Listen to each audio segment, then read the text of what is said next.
Hello, everybody. I am Jenna Blum. I am the CEO of Mighty Blaze. I interview authors for fun, not for profit. And I'm so thrilled to be here tonight with Sean Murphy, who is my brother from another mother and the founder of 1455 Literary Arts, which is an amazing literary community. And I assume many of you already know about that and are here because of 1455. Sean is also, as anybody who knows him, understands, like the menschiest person in the whole world. He is an ubermensch. Like he is the nicest, like a human ray of sunshine, like a human crepuscular ray. And he is also the author of This Kind of Man. So that is what we are here to talk about tonight, is his brand new book. So welcome. Can you show us your book, please? Well, yes, but first order of business, let me properly. So Jenna is not only What a now? dear friend, she's a brilliant writer, um, New York Times bestseller. She has Those Who Save Us, which I just have to show, like this is an original note dated 2004, but I first read this in 2003 on a Word doc. So we go way back, but I've been following her career as a writer, and she mentioned Mighty Blaze. Jenna is the gold standard of literary activism and as a literary citizen. So in addition to being a dear friend, she always shows up for writers. She's always said yes whenever I've asked her anything. So she's a personal hero and a dear friend. So Jenna, I'm so grateful that you're here. I wouldn't want to celebrate this moment with anybody else. Same, and happy launch eve to you, my friend. So proud of you. Thank you. Thank you. Been So, friends for a long time.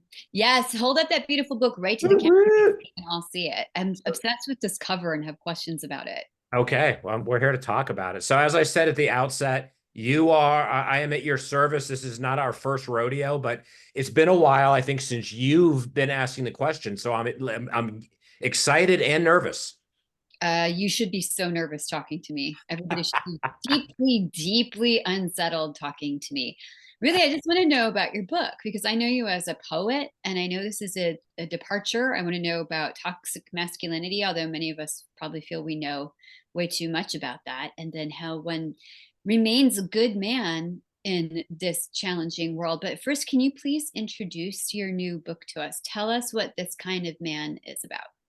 Absolutely. Thank you for asking. So, you know me, and anyone that knows what I do, like I definitely I won't say I wear any of them particularly well, but like I've written a bunch of poetry. I've written tons of music and movie criticism. I've written a lot about politics over the years. I've written fiction, but I had written a lot of political commentary just because I'm a political junkie. Mhm. Um, and certainly, in 15, 16, and even into 17, I was like so many of us trying to make sense of kind of the insanity that overtook America. And what I was finding is the more I had to say, the less I wanted to write about it in nonfiction. And there's a bunch of reasons for that. One, that the ground is pretty well covered. There are people that's their beat and they do it really well. But what I started realizing is as I got more curious and frustrated and you know fired up, I found that talking about it unimaginatively, there's like a shelf life. Even if you write the most well-researched essay, there's something about political commentary that's like newsy and it's of the moment. And a week later, there's a new outrage and there's a new. So I started thinking deeply about, Trump didn't just come out of nowhere, and MAGA didn't just kind of formulate overnight. We can think about George Wallace and the demagoguery that's always appealed to certain sectors of America. So when I started thinking about that, I started thinking, the big question, and I talk about this a lot in the promo stuff, is the central question to me seems to be everyone's pissed off right now. And there's a lot of good reasons for it. But when we narrow in on that, it's like the men are really mad and the men are happy to try to articulate why they're mad. And I wanted to kind of peel back the layers and go, what's everyone upset about? And Mm. are there some satisfactory answers that go beyond, well, people in red states are racist. They don't like the elites. We're never going to come together. And so, until we have another Obama or whomever, we're never going to, unite around a charismatic leader. So my feeling is that, and we can talk about this more, but there are systemic causes in America that I think are more related to class. Misogyny, racism, there are issues we're still working through. We have a lot of work to do. There's no question about that. But thinking about class issues and why a lot of people are in a system that they feel that they can't win in leads to a lot of this frustration. So I started thinking about it creatively and started writing some short stories. And that's when I realized I might have a collection that cohesed around that issue.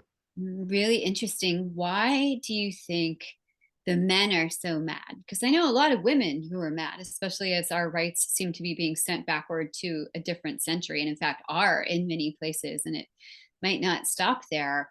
Why do you think the men are so mad? And do you think, I shouldn't be asking two questions at once, but bouncing off what you just said, do you think that it's the men of a certain class that are mad, or do you think that men are mad in all of our classes across the board? And I know America's supposed to be classless. We're totally not classless. I Right. mean, I might be like classless, but you know what I mean. Like, we definitely have a class system. Yeah, I think I oop, okay. Um I just so let me see, let me make sure that we are on Facebook Okay. because I'm getting and we can now it says stop live stream. All right, we're good. Um Yeah, I mean that's a great question, and I don't think I'm qualified to answer that. I think there's a lot of answers, but one of the things that this book tries to deal with, Jenna, is I think, and again, to our generation and the subsequent, the millennials and the Z's, they understand this, but I think we're in this kind of crossfire of we now know that a lot of our received notions of masculinity are toxic, are dysfunctional, are totally outmoded. But the older generation, I have a certain empathy that I might not have had 10 or 15 years ago for men that were born into this notion of you got to be tough, Mhm. feelings are for sissies, you got to handle your business. Empathy is weakness, competition is everything. And now these people have tried to, whether it's reading their bibles, never having a sick day at work, like they've lived according to what they were taught and what was inculcated, like this is how you be a good American. And now they're told you're a dinosaur, you're a racist, you're sexist, you're useless. And a lot of these men that have retired now feel, I think, used up and spit out. Mm, And they're like, I've tried to be a good person and now I'm being told that I'm the devil. mm. There's no excusing violence, aggression, racism, sexism. But I think it goes a little bit deeper than, yeah, well, a lot of these old men are just, angry dudes that hate women. And it's like, I think they feel inarticulate. And it's because they never had an opportunity to develop those feelings.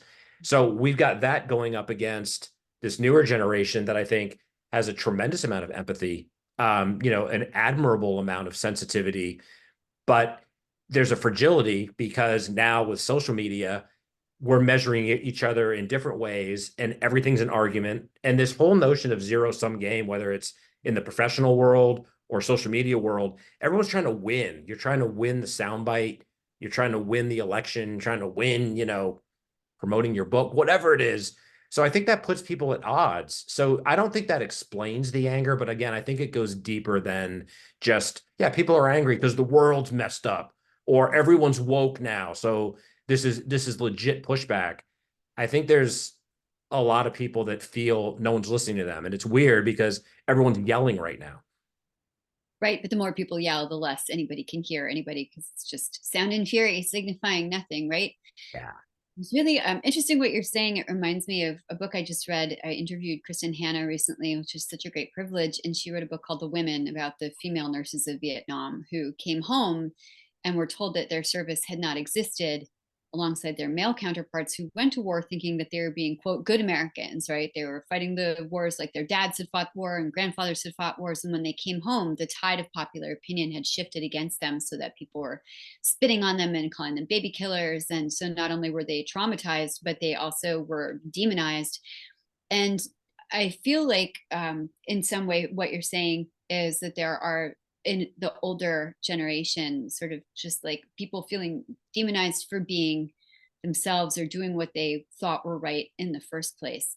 Do you think, and I have, you know, friends who are male friends who are in their 60s and early 70s, and there is this sort of caution about it. Like, are we allowed to say this anymore? Or can I say my dear? Or can I hold a door for you? Will you hit me in the head with a 2x4? You know, will you flip me out if I, you know, step on the outside of the curb so you don't get splashed by a car? Like, so I think people are just very cautious about Yeah. what they can and can't do, but those are like the more conscientious men. Is that the kind of mindset that you're talking about? And do you have a story that speaks to that in this collection? Yeah, I mean, it is a great question, and I think there's a lot there. I guess I tend to think that on those issues, some of that is generational backlash that we work through every generation. Like, all the old dudes sit on the proverbial lawn and yell at the kids, and the world, these youngins are crazy or they're lazy. Dad, you're so old fashioned. I think we can continue to work through that. I think where my empathy extends and what I wanted to take a little bit deeper look at is, the reality that what we've seen over the last, several decades is that there's unquestionably been a societal shift where a lot of the money has circulated to the top. So we see like CEOs used to make, say, 100 times what the lowest, earning employee made. Now it's like, 1 million times. So people, jobs are being put overseas. People are, social welfare programs are being dismantled. There's less security, there's less stability, and the best playbook that a certain political party uses is, we'll make sure the people, the have-nots, all fight against each other. So let's make sure there's cultural outrage. Let's make sure we blame the illegal immigrants. Let's make sure we blame woke people and keep people fighting culture wars so they don't pay attention to the fact that there's a Wall Street meltdown that was totally predictable and totally illegal. Taxpayers bailed them out, and they're making more money than ever. And people are losing their jobs overseas, but somehow we're not uniting as workers and organizing. And I think that that's the result of a very intentional and effective political mechanism. So I think a lot of the anger, I guess what I'm trying to do with this book is look at the fact that some of this anger is very warranted. It's filtering out where we're fighting with each other. And I don't think that's an accident. So am I saying there's anything we can do about that? I mean, I think long term we can, but we have to understand that better. And I'm not seeing that explained satisfactorily in the media or even in a lot of the creative works that I've seen in the last 10 years.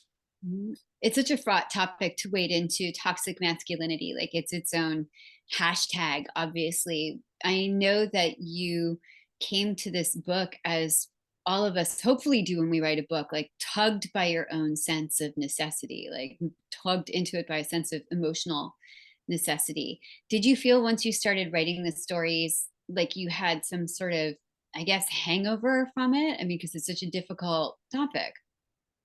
It's fascinating, right? And I'd be curious what your thoughts are too. I tend to, like, even with my poetry, I have friends that'll come to me and be like, "Man, that's really heavy. Is that like really depressing?" And there's something very cathartic about confronting a darkness in writing, especially.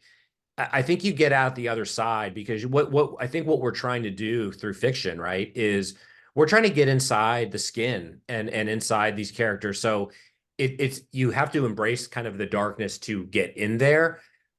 But once you're in there, there somehow is a catharsis by I'm trying to not sound pretentious, but th whether they're imagined characters or they spring from, some part of one's life that you've heard a story or you're trying to relate something that you've seen or heard or something that outraged you, you are giving voice, however effectively, to someone or something that didn't or wouldn't speak up for itself.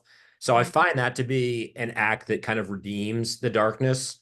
So for me, writing these stories, it to me, and maybe this is like my Irish cynicism, to try to focus on the positive would depress me by embracing, like, people are upset. Let's try to understand where that's coming from. Let's try to help. Let's try to tell stories let's try to cultivate empathy and positive dialogue in any way we can. To me, there's a light in that effort. So for me, these stories are pretty heavy, but it's an attempt to say we can't just cover up the whole 20th century and say they, some of these men fought wars, they provided for their families. Great job, we got it from now. Like we need to try to understand the continuum of we're all changing, and jokes that we find funny today 30 years from now are not going to be politically correct. And so I think there's some humility that we need to have as the current kind of you know stakeholders in cultural dialogue.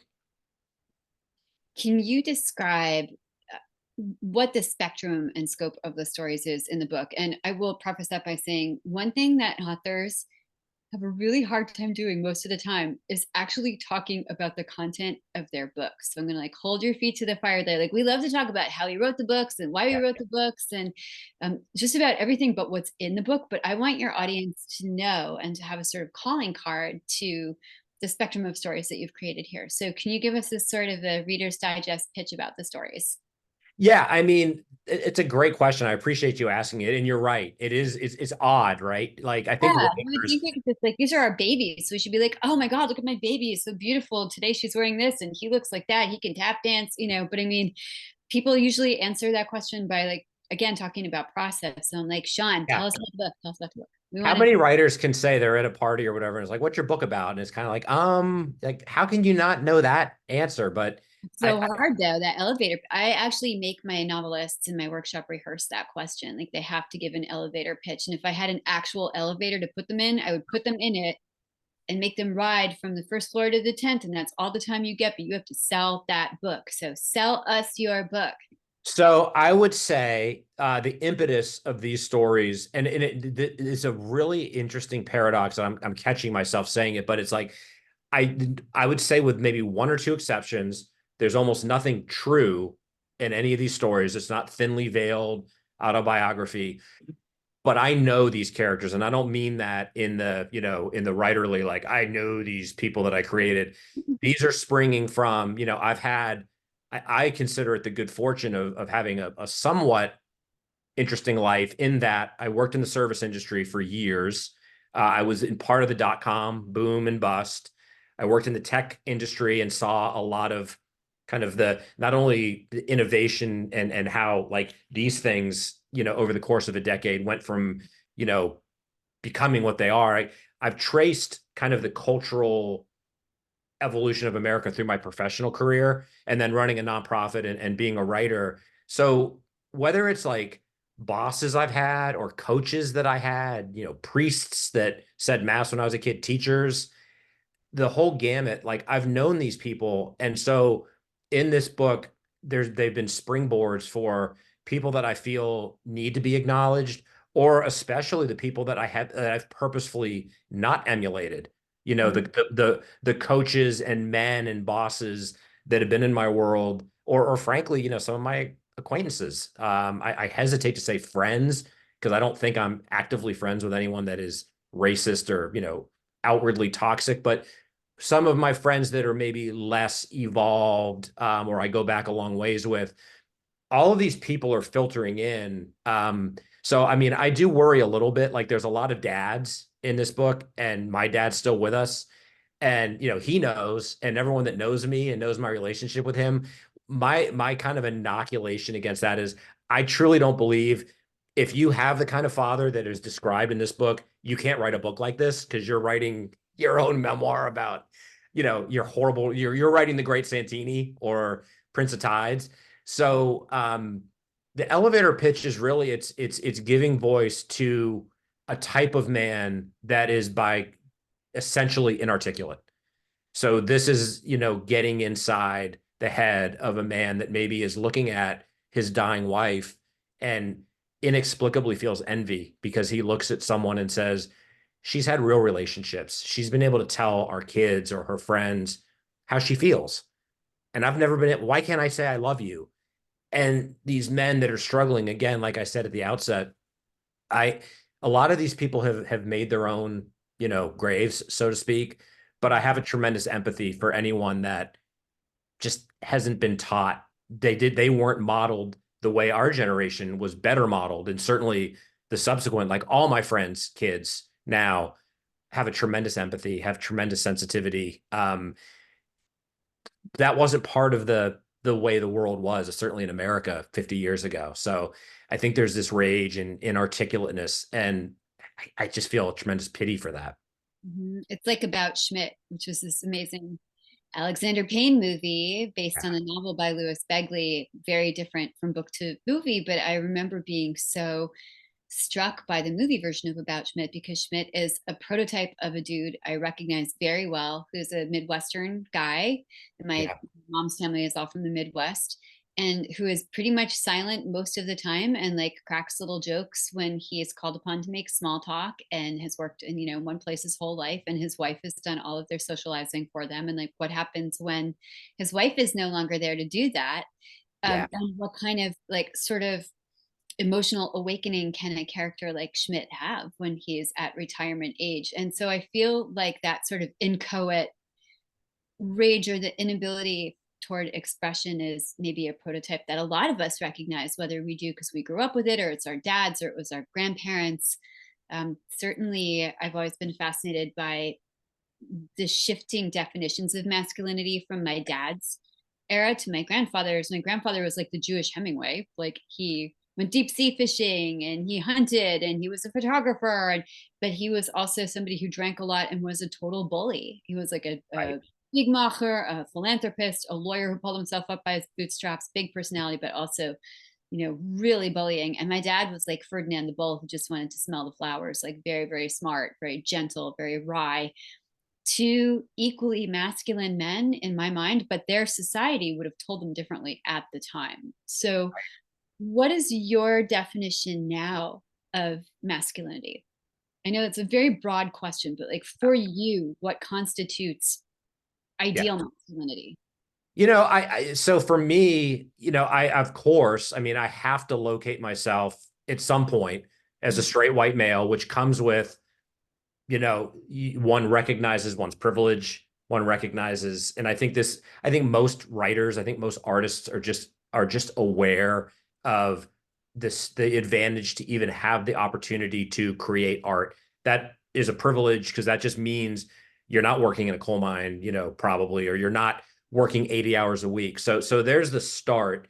I think a lot of the received notions of femininity and masculinity are always very complicated, usually very cynical, very baked into how we can sell things. So, we've adequately, well, maybe we haven't adequately, but I would say we have spent time, still have a lot of work to do, but the fact that women now still have body image issues directly because of how women's bodies are messaged in, everything from magazines to movies. We fetishize anorexia through, models in Victoria's Secret. Similarly, we've been talking about men, as macho, and whether it's in a movie or a book or the media. So I think anything that's already constructed is suspect. I think authenticity, and it's hard, right? I think it's ephemeral, but if you're authentic, if you are naturally sensitive, you should be encouraged to be that guy. I don't think it ever hurts to be more sensitive so we can inculcate in coming generations like being kind is strength. Might does not make right. And I think when we talk about good stories and how to shift the narrative, and what this book sort of tries to do, I hope succeeds at, is show and don't tell that when might makes right, even if you win in kind of the Gordon Gekko sense, like, well, it's a zero-sum game. Someone has to win, someone has to lose. That's a very American pathology. The reality is, we look at someone like Elon Musk or Donald Trump or whomever, insert name of CEO, they're generally miserable. They can't burn all the money that they've made, and they can't figure out, why am I not happy? And it's like, because you don't have authentic relationships. Your relationships are transactional. All of these things are toxic. And so we need to unpackage that. And I'd be remiss if I didn't add, because I think I've maybe spent a little bit too much time showing my empathy for the old school. I think we also need to be really cognizant of there is a very dedicated, well-financed, deeply cynical effort from the influencers to make sure that the proverbial dude, the incels in their basements, are alienated, angry, buying firearms, hating women, blaming everything but themselves for the fact that they can't get dates, or they hate themselves, or they feel alienated from society. The fact that there are people like Joe Rogan and Andrew Tate and some of these other, names, one need only go on social media to see the avatars of reclaiming masculinity.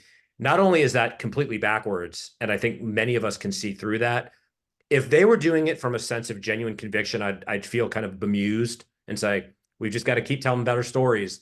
But these people are making money off this. So it's a deeply cynical and very dangerous movement to take these lost males and give them a cause to rally around. It's like rallying around maleness. What's the war? What are the goals? What are you winning?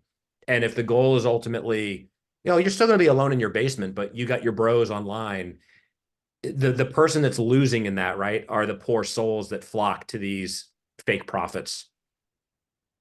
It's like the island of lost boys, except they're each their own island in their basements, which is really sad. I think about this a lot. I think about like a sort of toxic masculinity thing. And I used to think, oh, like what explains the rise of sort of a demagogue? And is it because there are a lot of lost boys out there in their basements who want something to believe in? And is it because there are a lot of men who quietly have made a lot of money and want to hold on to that money no matter what at the cost of human beings, just because that gives them their identity? And now I almost think that the rise of a demagogue is going to happen anyway. And all of these things key neatly into that movement. That's my own cynicism maybe, but I think all of those channels are already there, and what you're doing so skillfully is exploring them, one by one, and sort of like lifting up the cover and saying, well, what is under here, and what is under here, and what is under here. Yeah, I mean, I think, I first of all, you bring up a really good point, Jenna, that we also, I think, we're making a mistake if we don't acknowledge that, whether it's, and we have to, I mean, how can we go an hour in any conversation without mentioning Hitler or Nazis? But like, this is not just an American phenomenon. There is a kind of a world historic tendency, but I think that's why I bring it back to class, in the sense of, when people feel unheard, or times are tough and people are struggling, they're more susceptible to someone, the strong man or strong woman that says, I know what's wrong and I'll make it all right. What we need to do better, I think, as artists and advocates, is tell stories that connect the dots, and try to make an attempt. And I have a very unpopular opinion, but I feel very strongly about it. I mean, to really get political for a second, I remember thinking in the aftermath, when the Wall Street, the 09, 08 debacle was unfolding, I remember thinking, whether this was naive or hopelessly optimistic, that Obama and his team had a once in a generation opportunity to step in and reclaim the narrative and say, this is why government is important.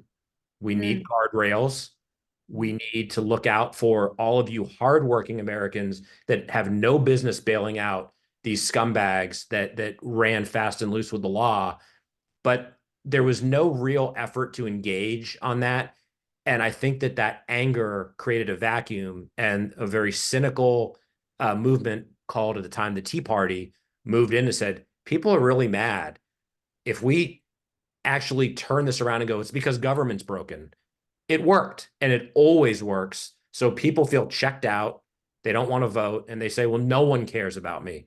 And that's not to say that the Democrats are doing all the right things, but when people have their jobs outsourced and can't afford medications that they need to live, and are attracted to someone like Trump, again, I'm not satisfied saying, well, yeah, because they're racist and they're dumb, we can't help them.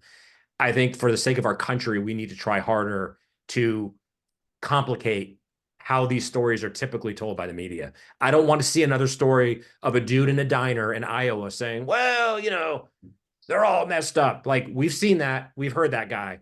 let's get a little deeper into coal country and go into Appalachia and see what these communities devastated by opioids look like, and start putting some pieces together in terms of accountability for the powerful corporations that have done this and are somehow not accountable.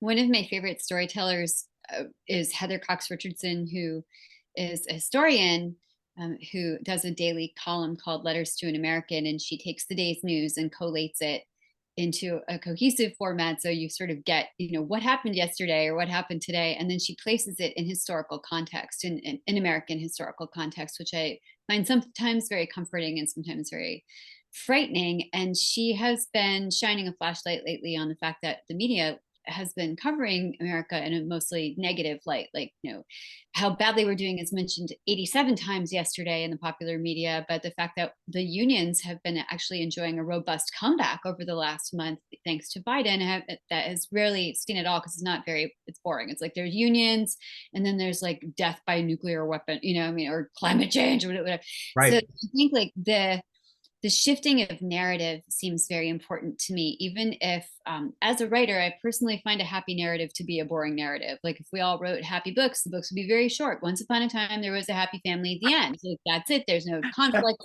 therefore there's no drama. It makes sense why, if you're not a journalist, because journalists are very astute with facts, so have to be very wedded to fact. But if you're in like the popular media outside of journalism, if you're in opinion journalism, of Yeah. course, you're going to maybe doomsay a little bit more, because saying like things are good, our inflation's down, the unions are growing stronger, like that's not fun. So, talk to me about how you're hoping with this collection of stories to change the narrative and change the thinking a little bit about masculinity in this country in this moment. Well, thank you for asking that. And by what everything you just said, chef's kiss. I think you. I mean, and Heather Cox Richardson is a national treasure. I mean, no false modesty. Like it's a book. I don't have any illusions. Like people read this book, they're gonna figure. I just think it's an attempt to dramatize. I think the stories that I read, and I think you made a really excellent point. Like journalism is shackled to, they can't get inside the skin necessarily, or it's not their place to imagine or show the inner life necessarily.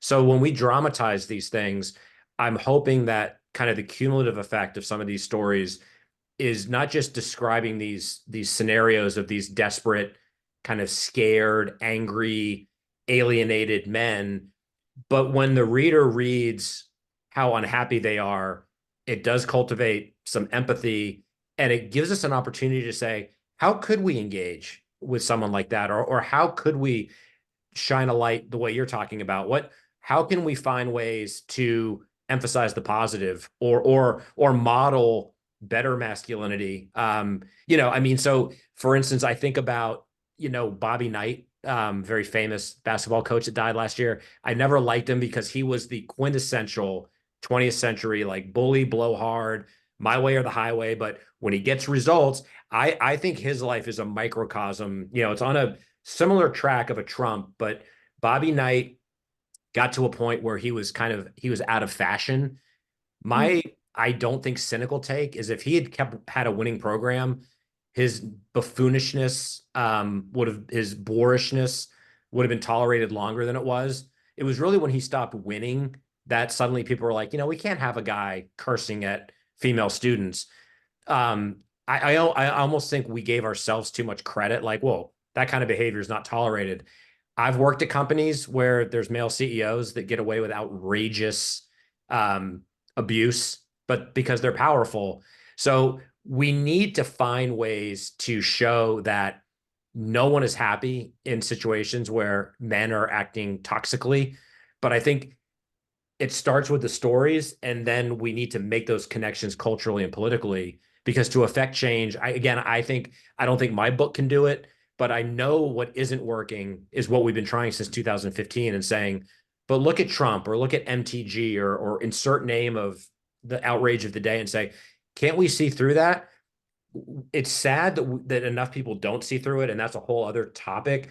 But the fact that some people are attracted to that, I think it's in our own best interest to try to analyze like what is it about someone that can appeal on any level. And I think the root cause of that is because when we have these inherited notions of masculinity and toughness and what it means to be an American, it's a dead end from the start. And we need to deconstruct that and really powerfully point out you're playing for the wrong team, you're rooting for the wrong, king, and you're going to end up unhappy if you follow that path. It's like the masculine version of haves and have nots. Like, I feel like that's probably the key. And also, if there is a time that could emphasize the importance of stories more, I don't know what it is, because I feel as though this whole country became divided on the basis of story. It's just the stories were in our social media feeds instead of in books, so people aren't looking at them as stories, but they're absolutely stories. They're called Instagram stories, they're TikTok stories. Like, this is the main musculature driving people's opinions right now, are all these stories on social. And I think that if you ever also needed a better example, the Me Too movement, started with a story and became a movement. So anybody's book or anybody's point of view can be a flashpoint for anything. And I think as writers, it's true. And you're like, I'm just nosing the peanut forward a little bit to the extent that I can. But if you don't, then who is going to do that? And it's really important to do this and to lend your artistry and your craftsmanship and your hard work and your time to expressing an idea that might change the world, and you hope it does, and you just never know. Like, the outcome's not up to us, but the work is. So would you give us the pleasure of reading an excerpt? I'd be delighted to. And in fact, it's the story that kicks off the book. Um, I have no editorial comment other than sometimes you do have to trust. I think you and we have done and always can talk about craft. I think we're just junkies for all aspects of craft and comparing notes. I don't think there's ever a right way. Some stories come easier than others. Some poems seem to write themselves. I think writers, we instinctively don't trust when things come easily, but for whatever it's worth, this very short story came out like in one sitting. And to this day, I think this epitomizes this is not me hardly talking at all. It's definitely not my dad, but I think it's proof that as writers, or even as human beings, over the course of a lifetime, we're flypaper for sentiment. So every article I've written, every movie I've seen, every horrible or brilliant editorial about where we are as Americans and human beings somehow filtered into this. So it's very tongue in cheek, but it's also, I think, a tone setter of how are the older generations perceiving the younger generations, and how by examining their attitudes do we understand ourselves better. So there was no motivation this story pulled out of me, but it was one of the first ones written, and I think it did make me realize I might need to explore this a little more deeply. So it starts the book for a reason, and it's called The Letter My Father Never Wrote Me. Mm. Listen, son, you have to understand. Everything was different, and everything's the same. That's the secret of life. It takes most people their entire lives to learn it. Most people never do. Actually, it isn't the secret of life. It's the secret to dealing with the fact that we'll never understand anything. My advice is simple. Don't worry about it.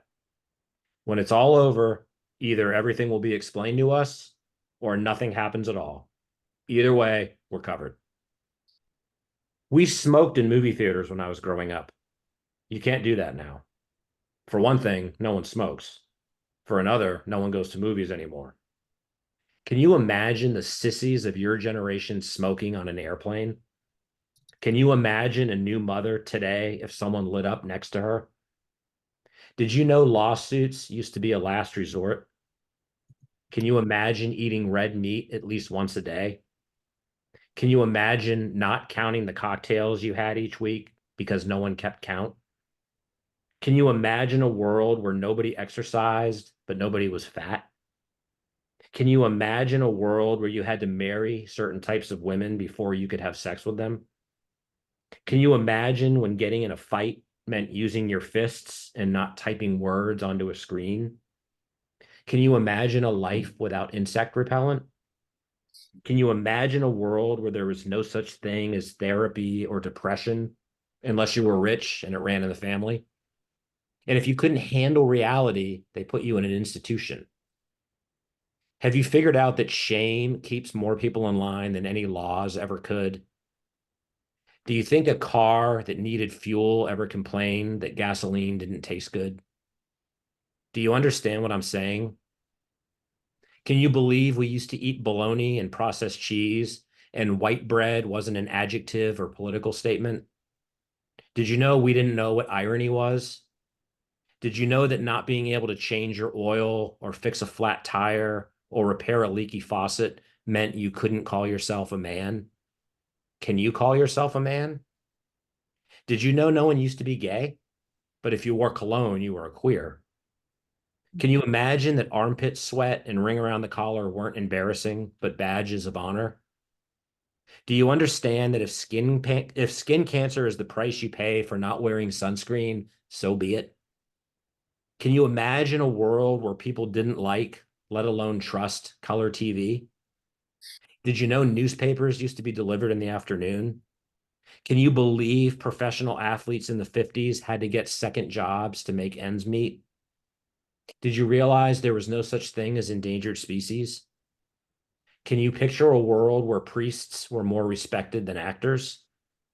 Do you realize that there's never been any accountability for anything? Do you understand that's why people need to believe in God? Have you figured out that knowing everything doesn't mean anything? Did you know wearing a tie to the office wasn't optional, or that we used to be able to describe our jobs in one or two words? By the way, rich people have always been assholes. Get over it. Could you ever see yourself listening to 9 innings on a radio? Listening to a radio at all? Can you imagine a world where you canned food instead of freezing it? Did you know we used to enjoy movies with happy endings? Did you know that dogs, just like the people that own them, used to die because there was no money or options to prolong their lives? Can you believe people used to turn their underwear inside out to wear them a second time? Do you think all those fuckers on Wall Street got spanked as kids, or did they get put in timeout? Did you know the underclass used to go to college for free because it was called the military? Did you know I learned more from kicking someone's ass than I ever learned in school? Did you know I learned more from getting my ass kicked than anything else? Have you ever had your ass kicked? We know you've never kicked anyone else's ass. Do you understand what a toll it takes loving the things you don't want or even believe in? Do you understand if fathers talked about everything the way everyone wants them to, wives, children, and friends might like them more, but would never respect them? Are you aware this is the sacrifice required when you become a father? Do you know that we figured out how to be fathers and husbands and employees after we already had skin in the game? Do you understand this is why we despise your generation? Do you realize it's why we pity you too?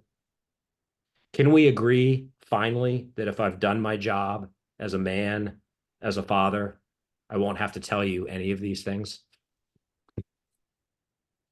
So powerful. Oh, thank you. Powerful and so sad. So Yeah. sad. So I write something like that. I read something like that. I smile inwardly. I cringe.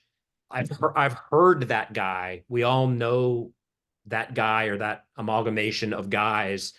And I hope that crystallizes what I've been trying to articulate tonight, which is some of those attitudes are reprehensible and they're correctly in our collective past tense, all for the better. But there's an element of kind of wounded nobility and guys that were trying to do the best with what they had.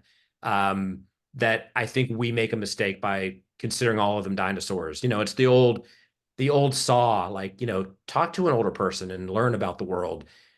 I just think as writers and creatives, our radar maybe needs to be more attuned to the nuances so that we can then tell maybe more powerful stories with respect. And it's interesting because it is a very powerful story. There's a sort of an underground tributary of self-pity that runs through that narrative too. thing, like, and I think there's an envy of the, younger, softer generation who didn't have to do the ass kicking, never got his ass kicked, blah blah blah, right? But at the same, and now has it easier and softer. But there's also a sort of Colonel Jessup, like, hard jawed practicality to it too, saying Yeah. like, okay, if you want to be androgynous or you want to be pansexual or whatever, who is going to guard the wall? Like, who is going to guard the wall while you sleep, you little pansy? Right? It's kind of like what I'm hearing in the Yeah. undertones of that. And I'm interested, Sean, because I know that you're a poet, and listening to this story, it strikes me that it could just as easily be a poem. Like, it could be a prose poem. And in fact, I was picturing the words as you were reading them being like that. It could be like an Allen Ginsberg, prose poem about masculinity. Can you talk about the feeling, I guess, that you had writing this, what I would call a bullet story, which is a story that's written in one sitting, that's Yeah. deeply emotional. It seems to come through your head onto paper as opposed to like from you. Those have been my most successful stories, and usually are like the scenes around which books are written. Yeah. When you were writing this, did you feel it unscrolling like a prose poem or like a story or like somebody's voice? Like, talk to me about that. Yeah, I mean, so it was definitely kind of a stream of consciousness. I don't think it was an intentional like list making type exercise, but it was and I'm honestly trying to remember. I know exactly where I was when I wrote it. I was at the NYT Center at Martha's Vineyard, summer of 2016. And so, the election was hot and heavy, and I had been writing poetry all summer. So a lot of, for me personally, and maybe selfishly, I love that story just because even within the space I was at that summer, I was in a very poetic. So your question is very, prescient. I mean, maybe I had, kind of a poetic sensibility, but this was the story that got me off a very firm poetic track, and I was kind of exercising some of that fictional muscle. But I do think it was channeling. Again, I won't speak for anybody else, but I mean, I'm, for better or worse, especially having grown up outside of DC, like, I'm a political junkie. I can't quit it. I'm always reading. Like, I'm part of it, all aspects of it. So for me, being caught up in 2015 and 16, I just think, now it's our default setting. Like, we're checking Twitter and what did he do now or what's going on. But that was when I think we were still grappling with, how is this clown show? And I mean the with a capital C, not just the, he who should not be named, but like, how is this not already fate? Like, how is this not, can we focus on more reasonable candidates or a candidate? Like, the fact that this was getting leverage, I feel maybe that was fueling some of this. Like, are people coming to these rallies because there really is a crisis in masculinity? And if so, how out of touch are some of us, and what are we missing? And how are these Colonel Jessup attitudes? Like, I've spent the last 20 years personally articulating why they're so outdated and why there's always a progression culturally, which is to the better. It's never quick enough. I think most of us would agree, especially, for our minority brothers and sisters and LBGQ community. Like, it's never quick enough. But when we look over the long tail, like, America figures it out slowly and steadily.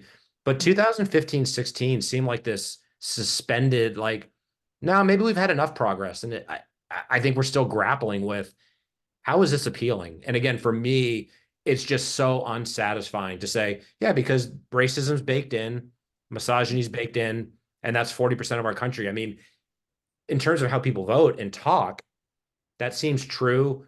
But I think we need to, like I've been saying, if we look a little deeper, we might be able to better explicate, like, well, here's what the anger comes from, and here's how we might address it in a positive way.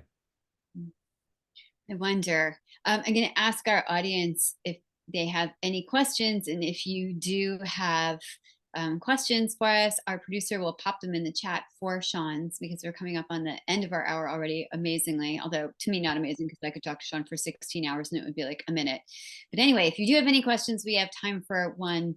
I'm really fascinated by the sort of sense of optimistic activism present in your writing, to say like, well, we have to question instead of just saying this is baked in, or this is America is foundationally racist or foundationally misogynist. Like, of course it is, you know, like we know Right. this, we hold that Right. truth to be self-evident as well. It's just Oh, not. well done. Yeah. And I think you're right that at least for most of my lifetime and for yours, there was the sense that we were slowly politically nosing the peanut forward and making progress with the Voting Rights Act and women's lib, as it was called when I was growing up. And now suddenly it has gotten rolled back. The peanut like rolled all the freaks away down the mountain, and it's like, what the hell is happening now?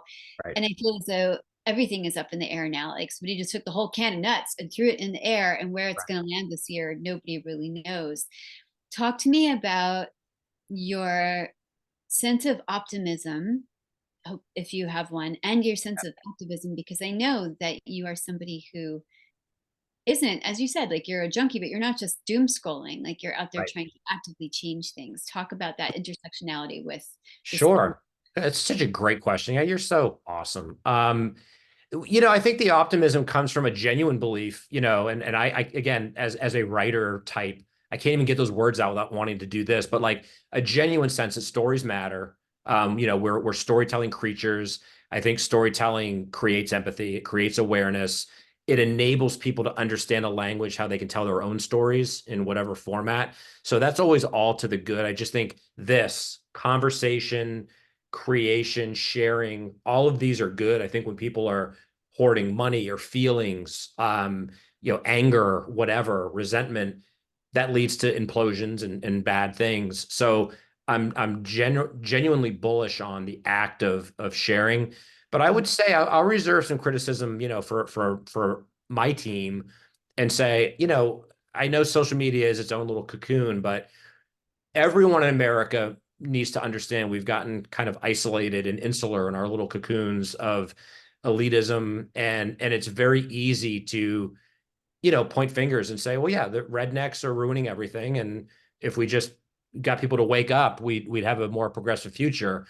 What kills me as a storyteller is when you have potential allies and they get shut down because they inadvertently say the wrong word. And I'm not talking about racist, sexist language, but I mean, if someone isn't saying, the right catchphrase or the generally agreed upon terminology, but they're trying, or their heart's in the right place, and they're publicly humiliated or looked down upon, we lose potential allies by not having a little bit bigger tent in our own sensibilities. I see this play out on Twitter, right? And it gives people the bullhorn to be holier than thou. And, people have to fight their own battles. And I don't really have, I don't want to judge that. It just breaks my heart a little bit when I see the possibility for engagement. I'm just so congenitally opposed to zero sum game thinking. Like, no, you either are on the progressive side and these are the marching orders, or we don't want you here. That's how we lose elections, by, winning the popular vote, but the electoral like, we need all the allies we can get. You can't compromise your values. You shouldn't, especially women. Want women that are listening to hear me clearly and loudly. Do never compromise anything for toxicity or backwards thinking. But if you've got some dudes in your life that you think are winnable, try maybe a little harder to meet them halfway. And I think you'll see that if you talk to them and listen to them, you might win ardent advocates. And I think, as usual, I think about everything from Malcolm X to reform misogynists. Sometimes the best advocates in a cause are the people that see the light in their own way. They get it, and then they're all in. I want to see more of those conversions. I don't want to see people that are like, okay, I've got my list for 2024. I'm saying all the right words, because I think we all know that in 2 years, those words are going to be outdated. So personally, 100% for progress, full speed ahead, but let's try to have more meaningful and fluid dialogue so that we can get more people in our boat, so that we really are, and forgive the cliche, I think I avoided cliches all night, but the rising tide does tend to lift all boats. What we're seeing for sure, in my humble opinion, over the last 40 years, the only people that have won are the haves, who have continued to amass the land, the wealth, and the opportunity, and the have-nots continue to be fucked. So that's not working. So maybe it's time to be a little more versatile and nimble. And I think through story, we can start these kind of dialogues. Mhm. All storytelling is an act of, all fiction is an act of imaginative empathy, because you're trying to get into the skin of somebody who's not like you, like the person who you are assuming the first person voice of in the story that you read. So I think using that sort of empathy to sort of cross the lines, as it were, is really important. I think about this a lot. I have one question of my own, and then we have an audience question that I'll Okay. invite you toward the end. So my question is, this is like totally off script, but I think about this apropos of our conversation, and trying to reach people, which during the 2016 election, I was very bullish, and continue to be a sort of, social media activist, and also out there in the real world, and would engage people who I knew were voting for somebody I despised and thought was really dangerous, and say why, like explain, because I really wanted to reach people at an ideological level and a deeply felt emotional philosophical level, and in most cases was not successful. In this moment, I live in a brownstone in Boston that was built in 1860. We have 8 units in my building, and there's a guy who lives in the basement, and we call him Basement Guy. My dog walkers call him Basement Guy. And this guy, I'll just do a quick sketch of him for you. So he is a single dude. He's an Army veteran. He has been a career accountant, and now he's retired. And he had a 98-year-old mom he was taking care of, and she died. So he's all alone in the world, right? And every day when I come downstairs in our building's vestibule, he has left like anti-Biden, like Biden with Hitler mustaches, and like kill all the Democrats, and the Democrats are strangling the country, and like thank you President Trump, and a lot of MAGA stuff in the lobby. And I can reliably tell what my mood is. Like if I'm in a bad mood, I'm like, oh fuck this. If I'm in a decent mood, I just put it in the recycling. And if I'm in a bad mood, I tear it up and put it in the recycling. I have not gotten in his face because I think he's a lonely dude. Yep. And I also can't help thinking, if he weren't so lonely, would he stop embracing this hateful ideology that, I mean, and I'm not talking like, if any of you out there are MAGA watchers, I'm sorry, this is who I am. However, I'm not saying like that is the problem. I'm saying, although it is the problem, but Yep. also that like what he puts out is legit hateful. Like I'm half Jewish. I don't want to see Biden with a Hitler mustache on the table in my vestibule. How would you reach this guy who clearly is a sort of a tender soul who's now plugged into a rhetoric of hate? God, I mean, that ask me a hard question. Now, first of all, I'm sorry you have to deal with that. I think the blink reaction is, look, there's some people we're probably not going to reach. In my own life, in my own kind of how I roll, I guess I've always found that you can pretty quickly locate where someone's coming from by just listening to them. So I don't know if I would be effective, like approaching him and saying, "Hey, man, what are you really mad about?" But I would be like, one tactic I would take is I would say, "Man, what is it about Biden that is really pissing you off?" And if he said, "Yeah, because he's done X, Y, and Z," and I'd say, it's funny because one of the things that's frustrated me about Democrats is they've been fighting for workers' rights and healthcare for decades, but they do such a lousy job of talking about it. We're not even aware of it. Validate the anger, especially my own thesis is a lot of this anger does stem from genuine sense of like, in America, we are chewed up and spit out. No one cares about us. If we're sick and we can't afford our medicine, no one's going to save the day. But try to understand, like, well, and what is it exactly that Trump or whomever is doing to address that? Well, they call it out. I think you can listen and not be disingenuous, but you can kind of try to locate the anger and point out that I would say I also am extremely frustrated. I think America is making some colossal mistakes, but here's how we're trying to address some of this. And I think if we had more women in power, we'd have different voices, or if we had people that weren't wealthy running the country, maybe different voices would be heard. I would talk about the time that I visited West Virginia with a friend and saw closed down coal mines and thought there was no plan in place to help these communities that closed down. I don't know. I mean, to me, it always comes back to story, but I am not overly optimistic. And I will tell you that when I see someone holding, hate sign, or I see someone on social media, my inclination is to keep driving because we're all busy and, we have to do the best we can. But on a one-on-one level, I guess I've always found that confrontation usually is a preordained conclusion, but being there to listen, I think can take people off their guard. I think a lot of these angry men are expecting to be shut down and critiqued, so they're already on the defensive. If you can somehow disarm them, it can be genuinely humbling.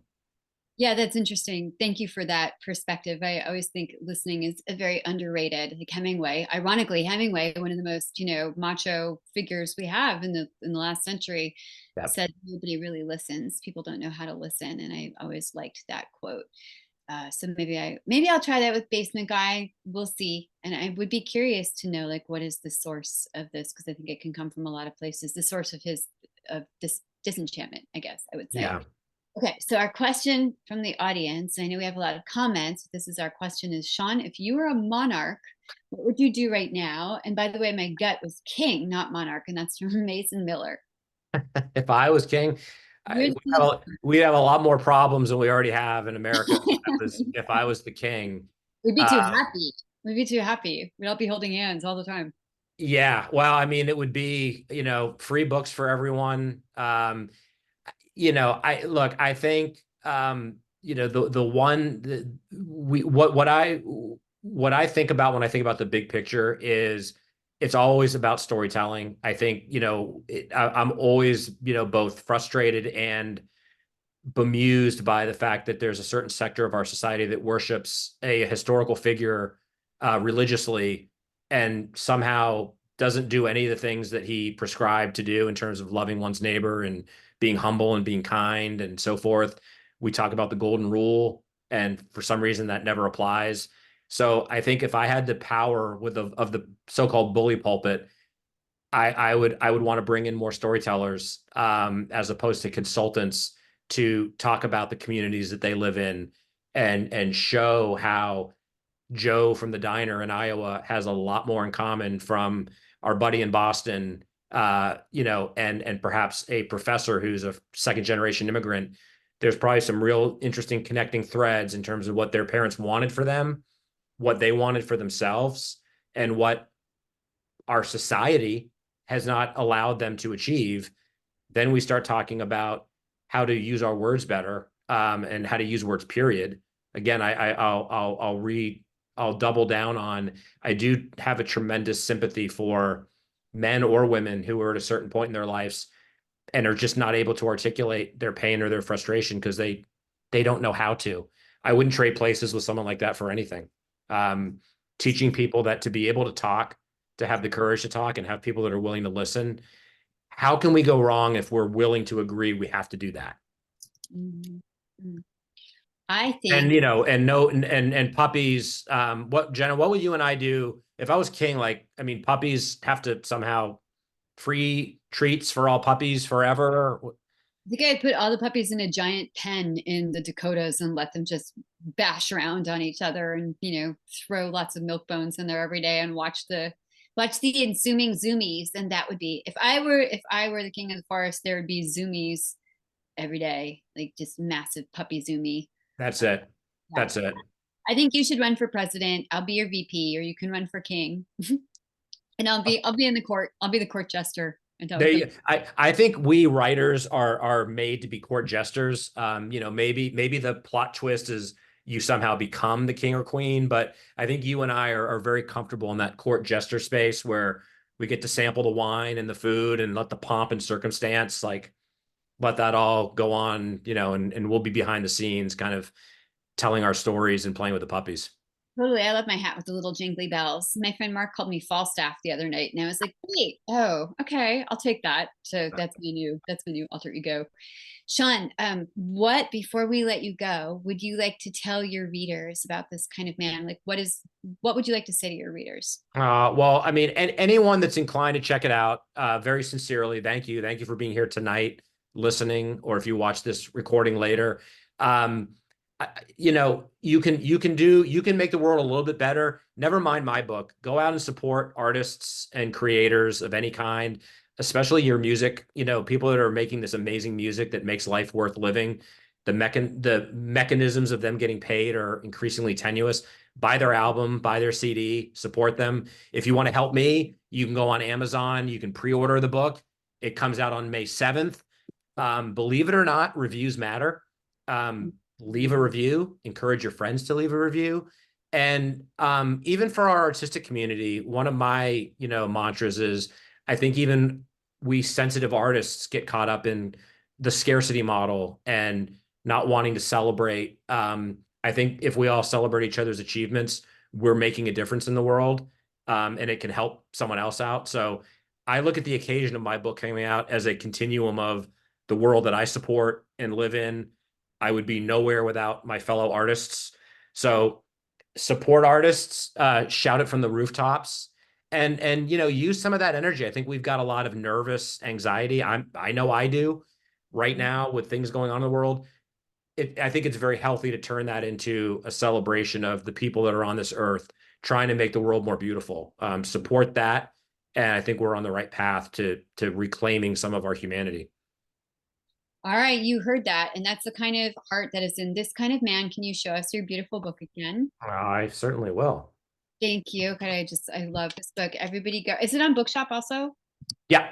Okay, great. Okay, so don't forget to buy it on Bookshop and on Amazon. Buy at least 5 copies at each venue. If you buy it on Bookshop, you're supporting the indies. If you buy it on Amazon, you're supporting people like me who buy all my like medicine and soap and stuff from Amazon. So that works too. On, love you so much, brother. I'm so proud of you. Thank you for bringing this thought-provoking, delicate, tensile conversation about masculinity into the world at a time when we need it the most. Well, Jenna, as I told you at the outset, there's literally no one else I'd rather be in conversation with about virtually any topic. We didn't even get into like the Red Sox and Boston and the dogs, but as I said, I'm happy to repeat, you're one of my genuine heroes. I love that you walk the walk. I mean, you're a brilliant writer, and so you do the work. That's its own unbelievable reward for us. But you put it out there. You show up for writers. You show up for the community. I'm so honored to have you here talking to you. And I always end our conversations the same way: to be continued, because we never exhaust the topics. I'm just very grateful for that. I adore you, and I'm so appreciative. Brother, just getting started. All right, everybody, thanks for checking us out. This will be posted on all the socials. Be well, be kind, and we'll see you soon.